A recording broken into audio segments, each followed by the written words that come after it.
Hola, profe. Hola, hola.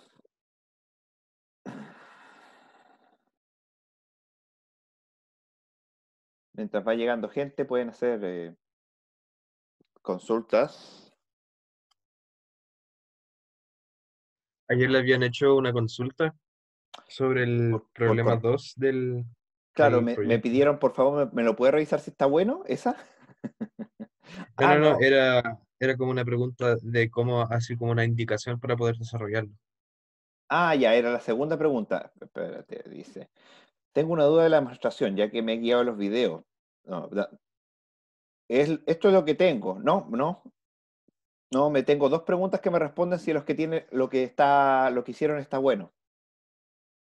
Eso es lo único que tengo. Eso había sido durante el chat, yo estaba en la clase, sí, Ah, en la casi clase. al final. Sí, Ah, en sí, la casi clase, al ya, final de perdón, la pero clase. pensé que fuera por correo ya. ¿Y no la respondí? No porque estaba terminando de explicar uno de los métodos que estaba diciendo, pero vi la pregunta como que dije, ah, ya, entonces el profe la va a responder, pero no puedo porque quedan como en 5 minutos. Claro, es que no la puedo responder tampoco porque aún no la he pasado en clase, entre comillas, porque el video está grabado, la tengo que pasar ahora. Porque la pregunta 2 se responde con lo que voy a darles hoy día. ¿Sí? Ay, ay, ay. Ya, ok, voy a empezar nomás, pues. Ahí se va uniendo la gente extra. Entonces, vamos a correr esto para acá. Tengo que abrir el chat aquí y pongamos esto acá.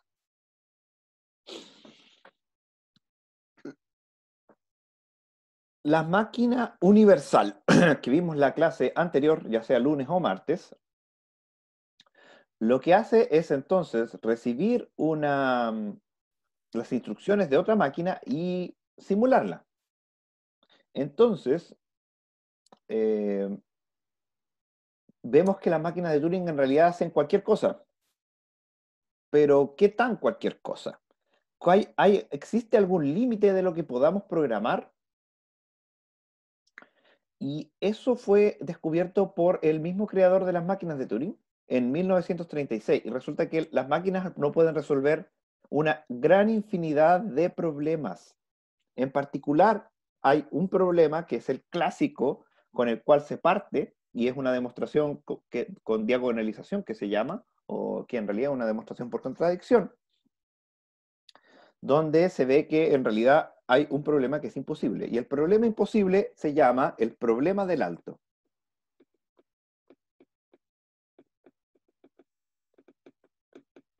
El problema del alto es que podemos decidir, dada la descripción de una máquina M, junto con una entrada X,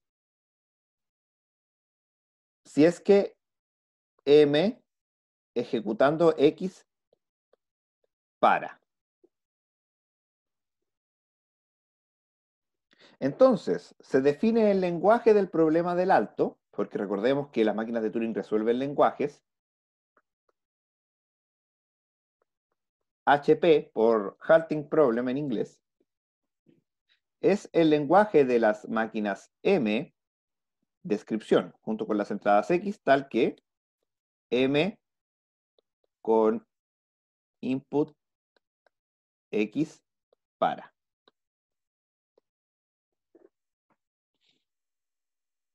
Entonces, este lenguaje claramente no es regular, claramente no es libre de contexto, ni tampoco es dependiente del contexto. Este lenguaje en particular se llama de los lenguajes que pertenecen a una categoría recursivamente enumerable y que no se pueden siempre resolver. Entonces, ni siquiera la máquina de Turing basta, y lo vamos a demostrar. Supóngase usted que efectivamente existe, se puede. Entonces, si se puede, entonces existe una máquina universal SU tal que si SU recibe como entradas M en una cinta y X en la otra, tiene dos respuestas. La respuesta 1 es que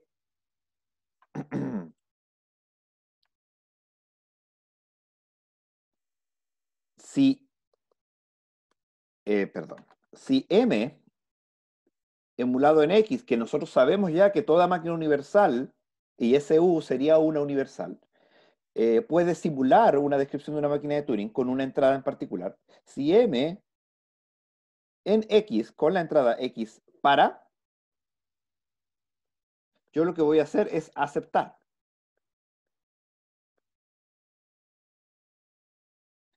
Si M con la entrada X no se detiene, o sea, entra en un loop, entonces voy a rechazar.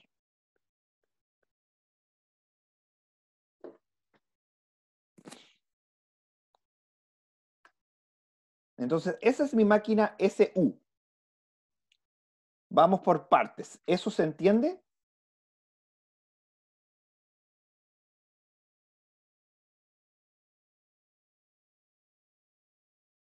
¿Hay alguien que no entienda algo hasta el minuto? Cualquier cosa, porque esta demostración es no compleja, pero sí hay que tener en cuenta cada detalle. Todo bien, al menos por ahora. Ya, ok. Entonces, estamos suponiendo de que esta SU existe. Entonces, ahora lo que vamos a hacer es crear una nueva máquina que vamos a llamar la máquina D. Y la máquina D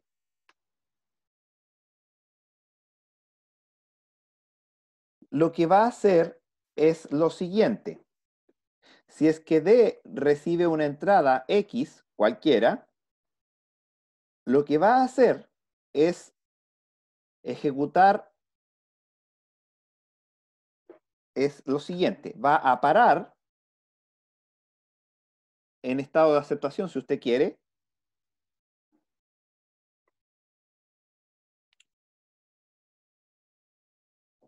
si SU con XX rechaza y se va a quedar en un loop, o sea, voy a hacer una cuestión final con un estado que lo único que haga es lo que sea, se queda lupeando ahí.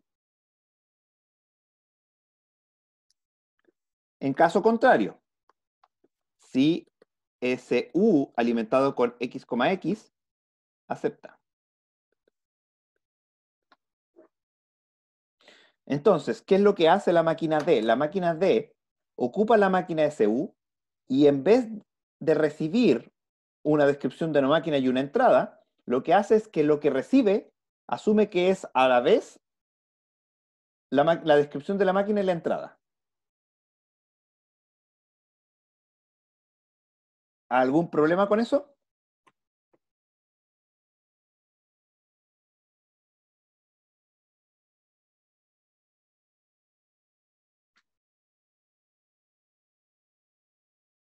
¿No?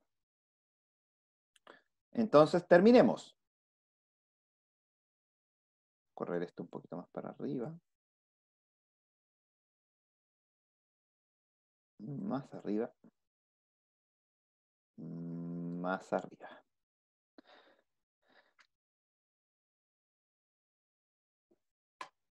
Entonces, yo pregunto, ¿qué pasa si yo ejecuto D, D?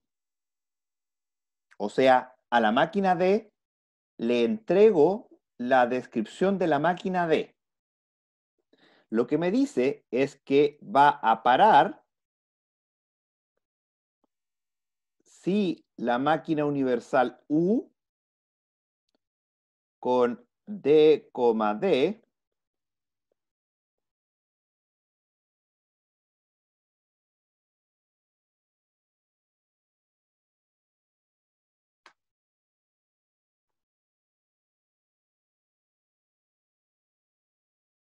A ver, creo que si lo que hago es parar, acá es mejor lo que voy a hacer es que va al loop.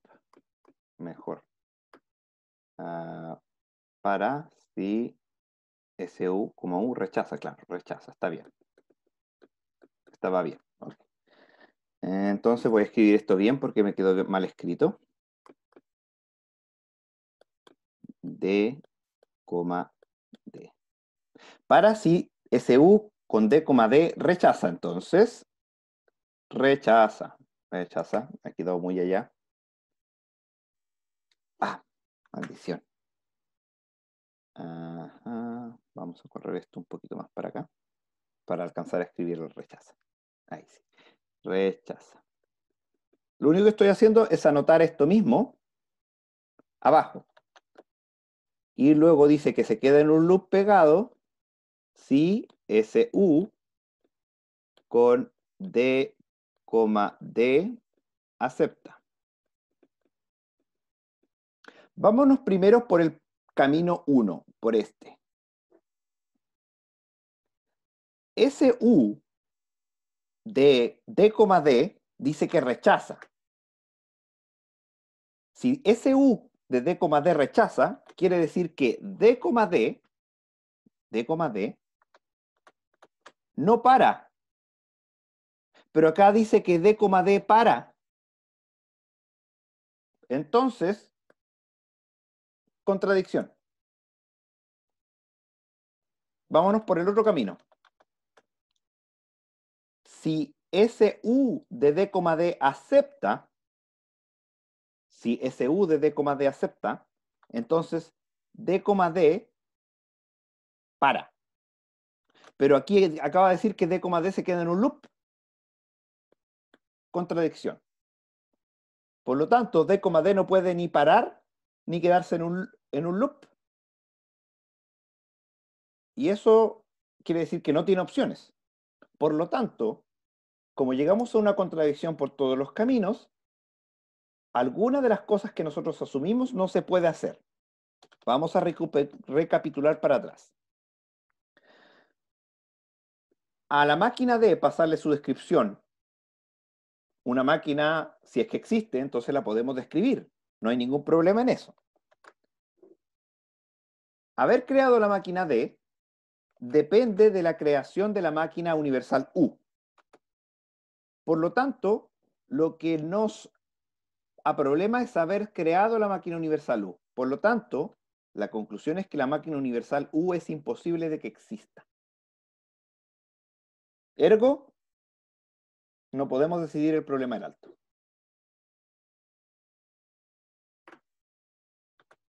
¿Dónde se me perdió?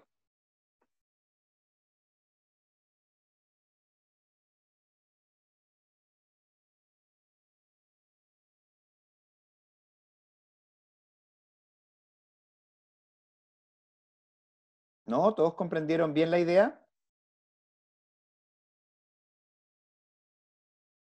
O sea, el problema del alto vendría porque estas dos máquinas tienen instrucciones que son contrarias. Sé que una se cumple y la otra no.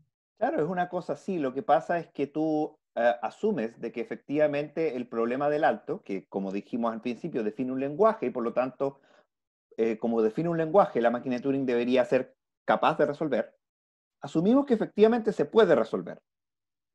Creamos algo que lo resolvería y con un par de argumentos rebuscados pero simples, nos dimos cuenta de que es imposible de que exista porque llegamos a contradicción. Es eso.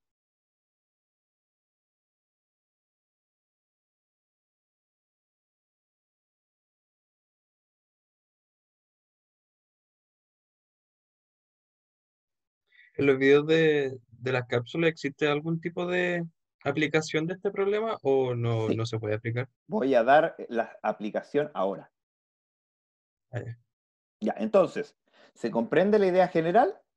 Si se comprende la idea general, que, insisto, pueden ver el detalle con una descripción un poco más gráfica en el video que hice para la lista de reproducción de YouTube que está linkeada en Moodle, donde explico este mismo problema, pero con un par de monitos más. Ahora vamos a ver la aplicabilidad del problema. Resulta que el problema del alto sea infactible, sea imposible de resolver, nos sirve como base para resolver otros problemas que son imposibles de resolver. Y eso se hace a través de lo que se conoce como la reducción Turing. Una reducción Turing, vamos a anotar acá, reducción Turing. Una reducción Turing es linkear, relacionar dos lenguajes, lenguaje A y lenguaje B, en un orden no total. Espera, se lo voy a escribir un poco mejor para que quede más bonito. Ahí sí. Entonces, esto es una noción de que A es más simple que B a través de Turing. Y A se relaciona con B a través de esta relación de orden que se llama que A se reduce Turing a B, si y solo si pasa lo siguiente. Si es que W, palabra, pertenece al lenguaje definido por el problema A, va a existir una función f que es calculable, o sea, Turing calculable, o sea, usted puede crear una máquina de Turing que ante toda entrada responda correctamente, o sea, no se queda pegado en un loop, si y solo si f aplicado a la función w, la respuesta, o sea, lo que queda escrito en la cinta, pertenece al lenguaje B. Eso es una reducción Turing. Entonces, pongamos un ejemplo tonto de reducción Turing para partir. El problema de la multiplicación se reduce en Turing al problema de la suma. ¿Por qué? Porque existe una función tal que es la entrada del problema de multiplicación 2,3, que debería responder 6, lo transforma en 2 más 2 más 2. Entonces, con la suma, yo resuelvo la multiplicación. Esa sería una especie de reducción Turing muy simplista.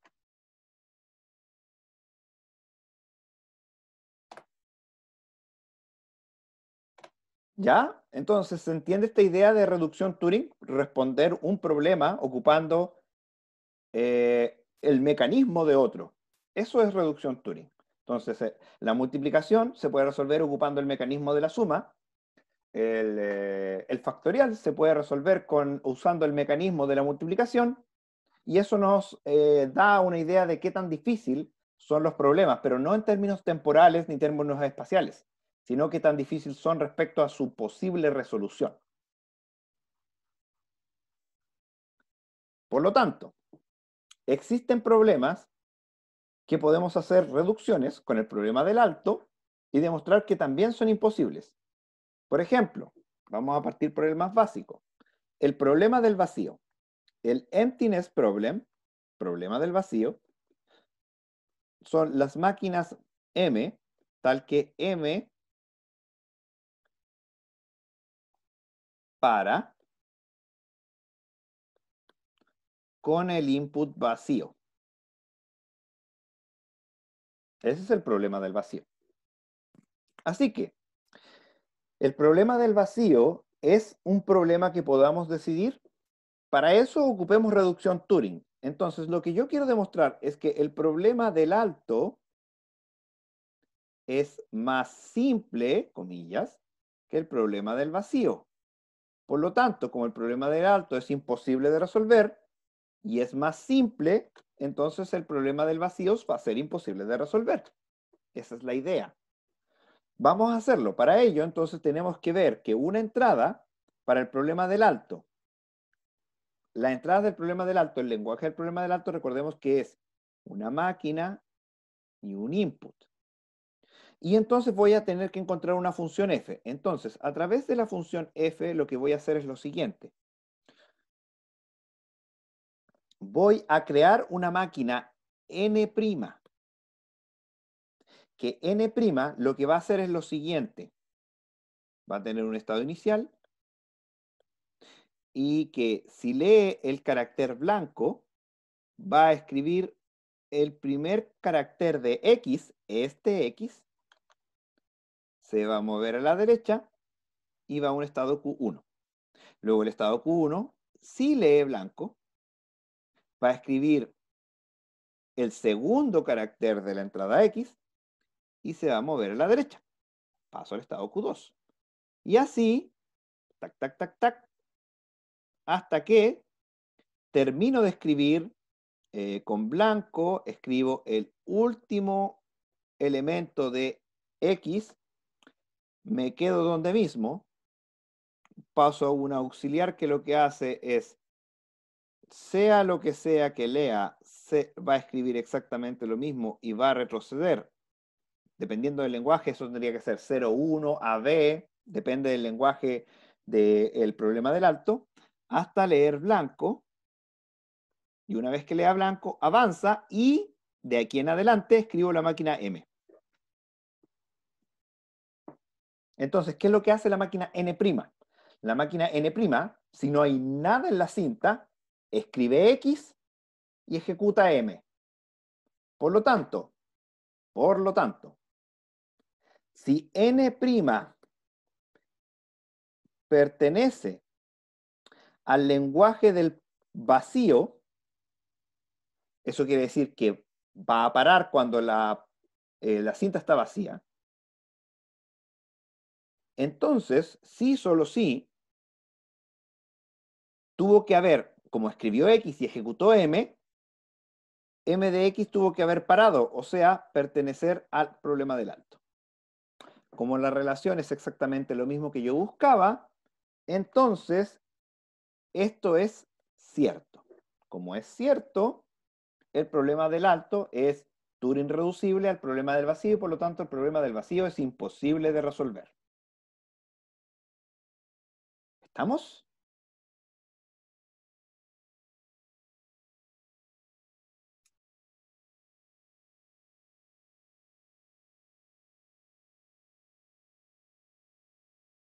¿Alguna duda, consulta?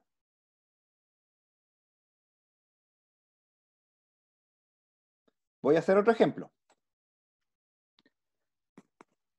Este ejemplo es un poco más aplicado. Se llama el problema de la igualdad.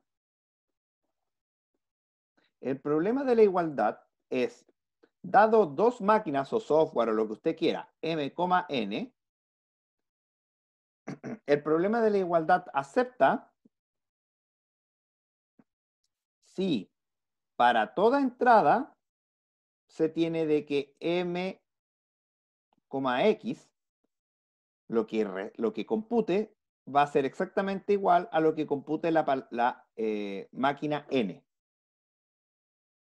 el output. Entonces, el problema de la igualdad es bastante más aplicado, es saber si dos softwares son exactamente lo mismo en términos de cómputo. Y el problema de la igualdad es imposible de resolver también. Y lo vamos a hacer haciendo una reducción al problema de totalidad, que es el problema que ustedes tienen que demostrar que es imposible. Por eso lo dejo stand-by, ese no lo voy a demostrar yo. Entonces, tenemos el problema de la totalidad, que es que, dado una máquina M' la voy a llamar, M', perdón, perdón. Para toda posible input se tiene de que M' alimentado con X para. Este problema ustedes me van a demostrar que es imposible y por lo tanto, dado eso, yo voy a demostrar que el problema de la igualdad es imposible. Así que, ¿qué es lo que tengo que hacer? Tengo que reducir el problema de la totalidad al problema de la igualdad. Y así como el problema de la igualdad de totalidad es imposible, el de la igualdad lo va a hacer. Entonces, yo tengo mi máquina M'. Entonces, lo que voy a hacer va a ser crear una máquina n', que lo que hace es que para todo input x, n' alimentado con x, lo que va a hacer es borrar el input y responder sí. Va a escribir en la cinta la palabra sí. Eso lo que hace es simplemente tenemos una instrucción que sea lo que sea que lea, escribe blanco y avanza a la derecha. Hasta leer el primer blanco, escribe S, avanza a la derecha. En el estado Q2 lo que hace es al leer blanco, escribe I, avanza a la derecha. Y en el estado Q3, en este caso, lo que hace es cualquier cosa, si lee S, la deja la S, retrocede, si lee I, la deja la I, retrocede, hasta que lee blanco otra vez, blanco, avanza y llega al final. Esta máquina es la máquina n'. Borra toda la entrada y escribe la palabra sí. Y luego, en esta última parte, lo que hace es ubicarse al principio de la palabra sí. ¿Ya? Ese es n'. Estamos claros que n', por lo tanto, es una máquina fácil de escribir. Luego, entonces, voy a crear mi máquina m2', que lo que va a hacer es ejecutar m', x, y si para, lo que hago es borrar la salida, borrar, y escribir la palabra sí, que estamos claros que se puede. Entonces, n' y m2' son iguales si y solo si m' para. Porque sí, o sea, m' es total en realidad, es total. Es total. Porque si m' no fuera total, habría una entrada que no va a parar. Y si hay una entrada que no para, esa entrada no puede responder sí. Y como para la máquina n', toda entrada responde sí, serían distintas. Así que m' y n' y m2' son máquinas iguales si y solo si la máquina m' para todas sus entradas. Por lo tanto, esto es correcto, lo que implica que el problema de la igualdad, que es mucho más aplicado que todo lo que hemos visto hasta el minuto, es un problema imposible. Usted, dado dos software de expresiones de máquinas de Turing, programas en C, programas en Java, lo que sea, es imposible que usted responda que los dos programas son iguales, en términos de que van a computar exactamente lo mismo. No, no se puede resolver ese problema. Eso es todo. Esta es toda la materia del curso. Hemos terminado con la materia de fundamentos. Puede que haya quedado algún detallito por ahí que no les alcancé a pasar por términos de tiempo, pero en general la respuesta es, el contenido de la materia es esto.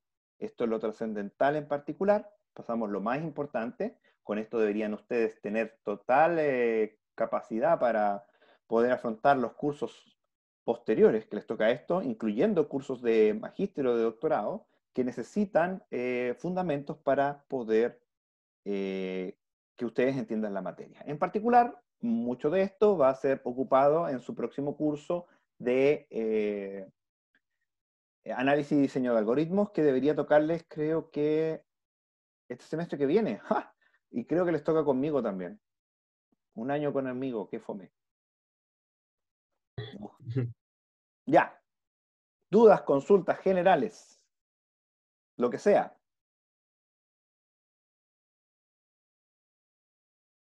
O sea,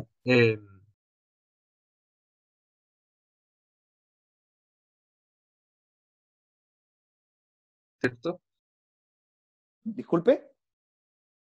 A ver, siento que nos entregaban una máquina creo que al ejercicio uno, al resolverlo, teníamos una máquina ya disponible. Eso teníamos que hacerlo.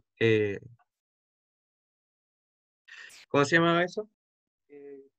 Era ese que tenía una T pequeña. ¿Cómo se llama? ¿Cómo se...? Se le Ah, va y se le viene el sí, audio. sí. Quizás si mejor lo escribe,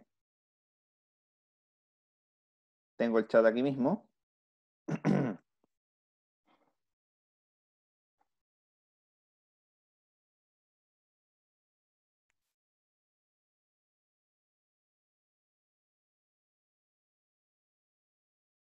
Con la máquina que nos dio en el uno tendríamos que hacerle reducción. No, nada que ver. A ver, el problema uno y el problema 2 son totalmente independientes de su asignación, su proyecto 3. Obviamente no tiene sentido. A ver, una cosa es que yo les pida programar algo y la otra cosa es que yo les pida demostrar que un problema es imposible o no. No tiene nada que ver uno con el otro. Ahora, efectivamente, usted podría... no, no, en realidad no, no le iba a decir una tontera. Lo que pasa es que usted tiene que demostrar que el problema de totalidad es imposible. Y para eso yo le recomiendo hacer una reducción al problema del alto. O sea, usted, con una entrada del problema del alto, tiene que hacer alguna transformación interesante para demostrar que el problema de... No, con una entrada del problema de totalidad, porque es de totalidad es más simple que el alto. No, al revés.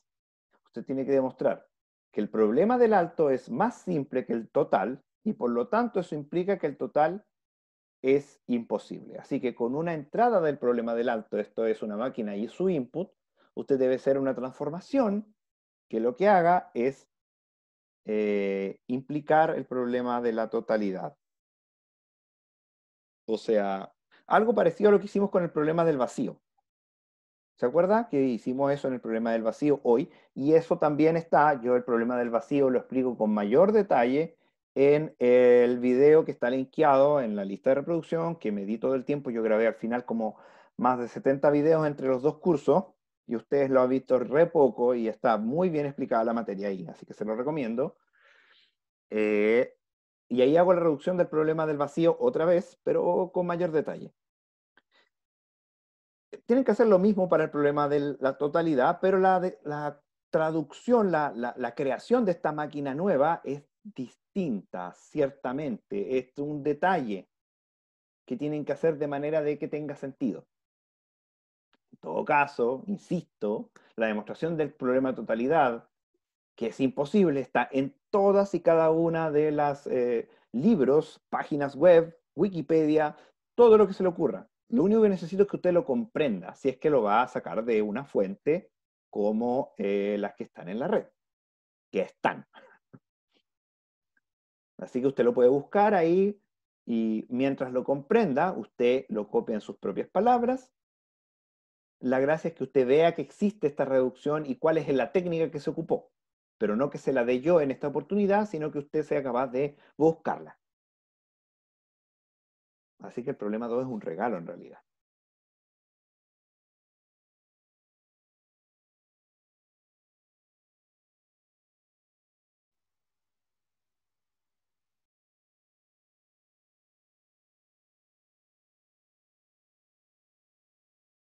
Obviamente es mejor que lo busque en inglés.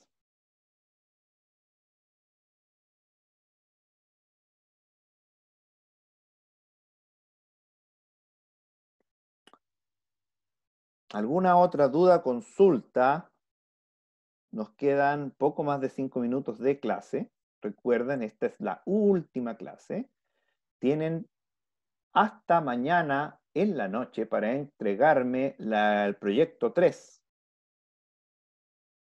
Recuerden que es máximo 5 personas. Creo que hay un grupo que me preguntó si podía ser de 6 porque había un guacho por ahí. Me dio pena, les dije que sí. Pero bueno, eh, Y entonces yo el viernes debería tenerles evaluado esto, el viernes en la tarde, y con eso les entrego las notas y los que lo requieran se irían a la evaluación integradora, que calendario VB, ¿hay alguien que sepa cuándo es la evaluación integradora?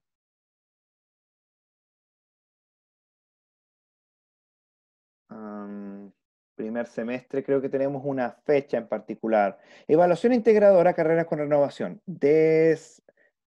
La otra semana, la semana del 24 y la semana del 31. Entonces, si es que se requiere una evaluación integradora, para los que la requieran, que espero que nadie, posiblemente la tomemos la otra semana por ahí, por el,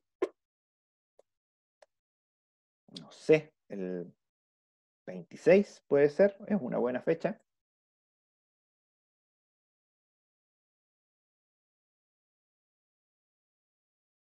Y en la evaluación integradora siempre preguntan, ¿ah? Entra toda la materia, obviamente, porque es la evaluación integradora. Así que le voy a preguntar de todo.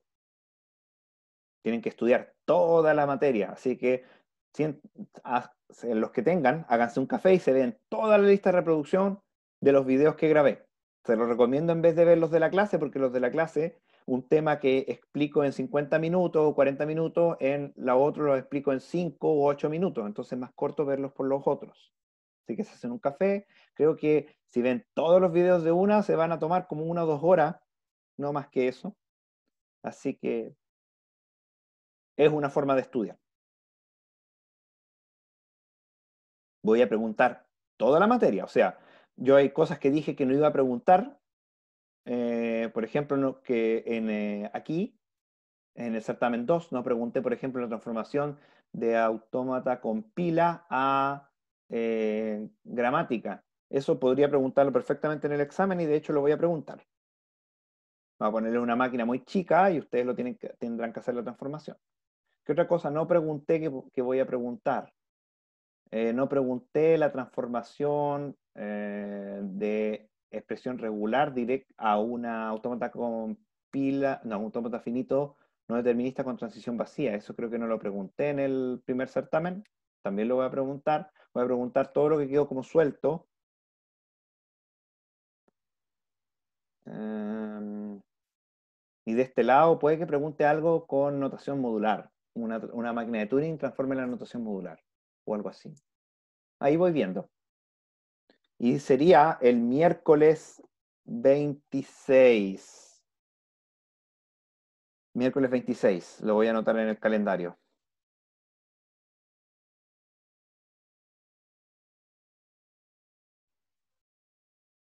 Ya, entonces, si no hay más dudas o consultas, entonces cerramos. Que estén muy bien. Nos vemos con la mayoría, si no, ojalá con todos, el próximo semestre para análisis y diseño de algoritmos, que es un curso argumentativamente más complejo que este, porque a alguna gente le cuesta más, pero también hay gente que les cuesta menos. Es más teórico en el sentido del análisis, más matemático que este incluso, pero por lo menos tiene las aplicaciones mucho más directas. Así que, chau, nos estamos viendo. Chao, profe, que esté bien.